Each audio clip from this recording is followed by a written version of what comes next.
মেহেরপুরের গাংনী উপজেলার DC eco পার্কে 2024-25 অর্থবছরের অবকাঠামো রক্ষণাবেক্ষণ কর্মসূচির 5টি প্রকল্পে 24.5 লাখ টাকা লুটপাটের অভিযোগ উঠেছে। প্রকল্পের মেয়াদ শেষ হলেও অধিকাংশ কাজ হয়নি।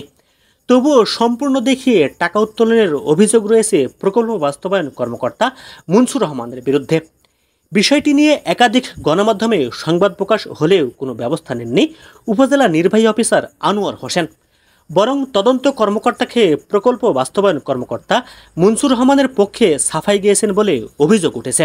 জানা গেছে, বরাদ্দের মধ্যে ছিল শিশু পার্কের রাইডার স্থাপন, ফেন্সিং, ওয়াশরুম সংস্কার ও পিকনিক শেড মেরামত, অস্থায়ী দোকান শেড নির্মাণ, পার্ক থেকে বধ্যভূমি পর্যন্ত রাস্তা উন্নয়ন, প্রধান গেট নির্মাণ ও মাটি ভরাট। মোট বরাদ্দ ছিল 24,50,000 টাকা। কিন্তু সরজমিনে দেখা যায় কাজের মান নিম্ন, কিছু কাজ অসম্পূর্ণ, পিকনিক শেড নির্মাণ হয়নি, ওয়াশরুমের অবস্থা নাজুক, রাইড নষ্ট ও ঝুঁকিপূর্ণ। পার্কের একমাত্র পর্যটন স্পট বধ্যভূমির সামনের মাটি ড্রেজার দিয়ে কেটে এনে ভরাট করা হয়েছে, যদিও বাইরে থেকে মাটি কেনার কথা ছিল। যতটুকু শুনেছি, এই ভাটপাড়া ডিসি ইকো পার্কের ভিতরে 5টা প্রকল্পের কাজ এসেছে। সেই 5টা প্রকল্প কাজের জন্য সাহারবাড়ি ইউনিয়নের 2টা মহিলা ইউপি সদস্যকে, একজনাকে 3টা আর একজনাকে 2টা কাজের পিআইসি করে এই কাজগুলো হওয়ার কথা ছিল। কিন্তু সেই কাজ এখন ঠিকভাবে না হয়ে সবই তালতামাশা হচ্ছে। অভিযোগ রয়েছে কাজের কোনো এস্টিমেট দেওয়া হয়নি, নিম্নমানের সামগ্রী ব্যবহার করা হয়েছে, বসার জায়গা নেই, ফলে পর্যটক কমেছে এবং ব্যবসায়ীরা ক্ষতিগ্রস্ত হচ্ছেন। অনেক টাকা বলে পার্কে কাজ এসেছিল, কিন্তু কিছুই করেনি। আমরা দেখতে পাইছি না, রাস্তাঘাট যেগুলো করেছে এগুলো আরও বেশি খারাপ হয়ে গেছে। ইট দিয়েছে আপনার কত নাম্বার এগুলো আমরা জানি না, কিন্তু এখন ইট উঠে যাচ্ছে। এগুলা আপনার বেঞ্চগুলো আছে, বেঞ্চগুলো অপরিষ্কার, এগুলো মোছে না, কেউ দেখে না। আপনার বাথরুমের অবস্থা খুবই খারাপ। বাথরুম আপনার যাওয়ার কোনো পরিবেশ নাই। বাইরে থেকে যদি কোনো লোকজন আসে, আপনার বাথরুমে গেলে বাথরুম দেখি বাইরে পালিয়ে যাবে। এলাকাবাসীরা জানান, জেলার একমাত্র পার্কটি অব্যবস্থাপনায় নষ্ট হয়ে যাচ্ছে, এতে সরকার রাজস্ব হারাচ্ছে। সেখানে বসার মতো পরিবেশ নাই, মানে এমন অবস্থা হয়ে গেছে।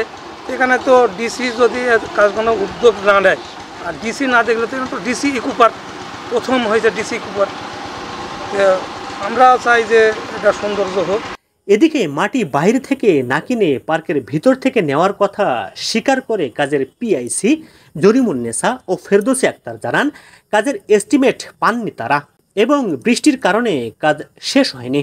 এখন 30 জুনে হওয়ার কথা ছিল, বৃষ্টির কারণে হয়তো মাটিটাটি বিষয়টা একটু ছিল, করতে পারেনি, নিতে পারেনি মাটিটাটি। ইকো পার্কে থেকে মাটি নিয়েছি।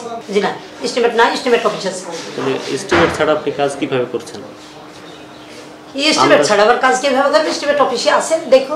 তবে একাধিকবার যোগাযোগ করার পরেও উপজেলা প্রকল্প বাস্তবায়ন কর্মকর্তা মুনসুর রহমান সাংবাদিকদের বক্তব্য দিতে রাজি হননি, বরং গণমাধ্যম কর্মীদের উপস্থিতি টের পেয়ে তিনি অফিস থেকে সটকে পড়েন।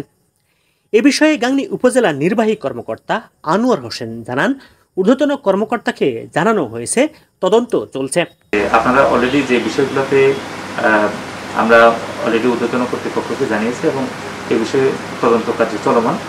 আপনারা এই বিষয়ে অবশ্যই আপডেট পাবেন।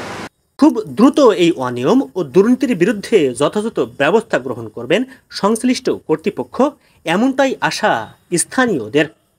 Zahid Mahmud, Asian television, Meherpur.